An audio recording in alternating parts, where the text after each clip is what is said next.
Dear students, greetings. देखो बेटा, time का महत्व सबके जीवन में है। चाहे छोटा हो, बड़ा हो, बूढ़ा हो, सबके लिए टाइम इंपॉर्टेंट है। लेकिन स्टूडेंट्स के लिए टाइम विशेष महत्व रखता है।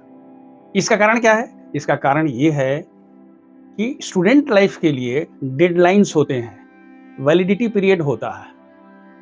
जैसे मान लीजिए कि आप किसी परीक्षा के लिए कोई खास एज है या नंबर ऑफ चांसेस हैं, तो उसको आप नहीं बढ़ा सकते हैं। इसलिए हम लोग आज एक बहुत ही इंपॉर्टेंट कॉन्सेप्ट पर बात करने जा रहे हैं, और वो है रिवर्स टाइमलाइन, जिसको हम लोग शॉर्ट में आरटीएल बोलते हैं। Reverse timeline. और प्रश्न है कि रिवर्स टाइमलाइन होता क्या है? टाइम का महत्व सिखाता है, यानी समय को दांत से पकड़ने की प्रक्रिया है। पहला हो गया। दूसरा ये है कि सेल्फ मोटिवेशन, इससे आप सेल्फ मोटिवेट होते हैं। और तीसरा सबसे इंपॉर्टेंट ये है कि इससे धीरे-धीरे आपकी मैच्योरिटी लेवल बढ़ जाती है, आप अधिक रिस्पॉन्सिबल बन जाते हैं।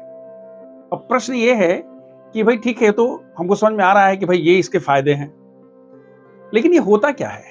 देखिए, रिवर्स टाइमलाइन को हम लोग बिल्कुल साधारण ढंग से समझते हैं। मान लीजिए कि आप 10th या 12th की 2025 बोर्ड परीक्षा में बैठने वाले हैं, जिसके शुरू होने की संभावना करीब-करीब 17 फरवरी है। मान लीजिए कि आप 20 जून से लेके और 17 फरवरी के समय को मैप करना चाहते हैं। मतलब ये हुआ कि अगर आप जून में देखते हैं, तो जून में आपके पास, हम 20 से स्टार्ट करते हैं, तो 20 से लेकर के और 30 तारीख तक आपके पास 11 दिन है। जुलाई में 31 है, अगस्त में 31 है, सितंबर में 30, अक्टूबर में 31, नवंबर में 30, दिसंबर में 31, जनवरी में 31 और फरवरी में 16 डेज। यानी अगर आप ध्यान से देखिए, तो आपके पास, अगर बोर्ड की परीक्षा में बैठने वाले हैं, तो आपके पास सब मिलाकर के सिर्फ और सिर्फ 242 डेज ही हैं। 242 दिन में ही आपको, you have to do things and you have to undo things. अब प्रश्न है कि रिवर्स टाइमलाइन हम बनाते कैसे हैं? आपको पता चल गया कि भाई अगर हम 20 जून से लेकर के, सपोज कर लीजिए कि आपने 20 जून 2024 से लेकर के और आप 16 फरवरी 2025 तक अगर आप देखते हैं, तो हमारे पास कुल कितना हो गया? 242 डेज आपके पास हैं। ये नहीं कहेंगे एक साल है, याद रखिए, सिर्फ 365 दिन नहीं है, सिर्फ 242 दिन है। करना क्या होता है कि आपको एक बड़े से चार्ट पेपर पर ये लिखना होता है। पहला, एक कॉलम बनाइए डेट का, दूसरा बनाइए number of days in hand, and तीसरा है रिमार्क। अगर आप 20 तारीख से शुरू करते हैं, तो आप लिखते हैं 20 जून को कितना आपके पास थे? 242 दिन है, 242 डेज है। फिर 21 जून को एक दिन उधर से घट गया, 241 डेज हो गया। 22 जून को 240 डेज। आप 30 जून को जाएंगे, तब तक 232 दिन। याद रखिए, टाइम धीरे-धीरे खिसक रहा है, नंबर ऑफ डेज धीरे-धीरे कम हो रहे हैं। 1 जुलाई को 231 दिन, 31 जुलाई को 201 दिन, और धीरे-धीरे करते-करते 16 जुलाई को क्या हो जाएगा? सिर्फ एक दिन, लास्ट डे बच जाएगा। रिमार्क हम इसलिए कहते हैं कि रिमार्क में आप अपने हिसाब से लिख सकते हैं, बाकी के टाइम का ब्रेकअप आप अपने से देख सकते हैं।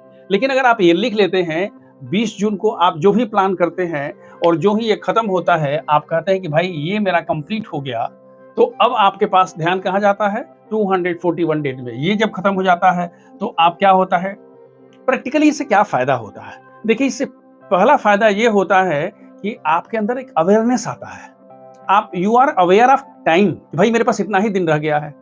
दूसरा है अलर्टनेस होता है।